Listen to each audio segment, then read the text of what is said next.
जय गुरुदेव। अगर आप जय गुरुदेव के भक्त हैं तो लाइक सब्सक्राइब के लिए नहीं कहूँगा, बस इतना हूँ कहूँगा कि अगर आप जय गुरुदेव के भक्त हैं तो वीडियो के अंत तक बने रहिएगा। उनकी कही गई एक अमृतवाणी सुनाने वाला हूँ, तो अमृतवाणी को ध्यान से सुनिएगा। उन्होंने एक राजा और एक सेठ की कहानी सुनाई है, तो वह कहानी क्या है चलिए स्टार्ट करते हैं। एक राजा एक सेठ को अपने यहाँ बुलाया और राजा और सेठ में आपस में बात होने लगी। बातचीत करते करते जय गुरुदेव ने कहा कि उन दोनों में आपसी मित्रता बन गई। मित्रता बनने के बाद राजा ने कहा कि तुम हमारे दरबार में प्रतिदिन आया करो। सेठ राजा के दरबार में प्रतिदिन जाने लगा। धीरे धीरे उन दोनों में दोस्ती गहरी हो गई। उसके बाद एक दिन बात हो रही थी, तभी राजा ने कहा कि मैं एक चंदन की खूबसूरत मंदिर बनवाऊंगा।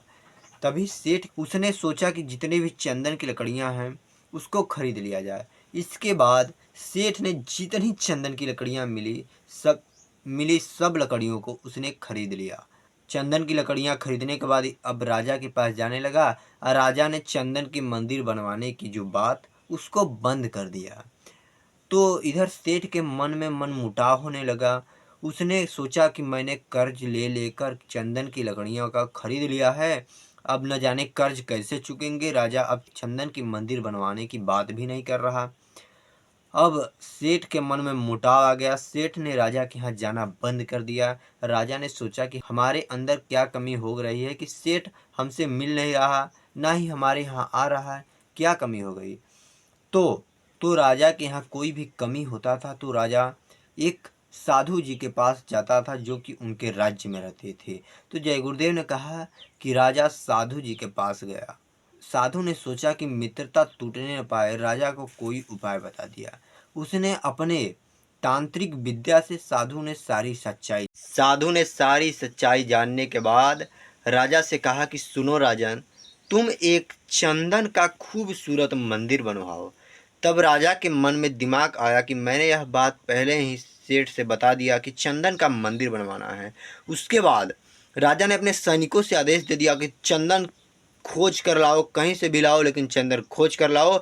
सैनिक, मंत्री, सिपाही सब ने चंदन की लकड़ी को खोजने के लिए गए।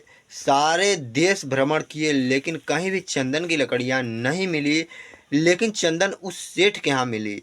तब उसने चंदन की लकड़ी सेठ के यहाँ से लाया और मंदिर का काम शुरू हो गया। मंदिर बन गया और इधर सेठ का जो कर्ज था वह कर्ज चुक गया। उसके बाद सेठ भी खुश हो गया और राजा मंदिर बनवाकर भी खुश हो गया। अब दोनों खुशी थे।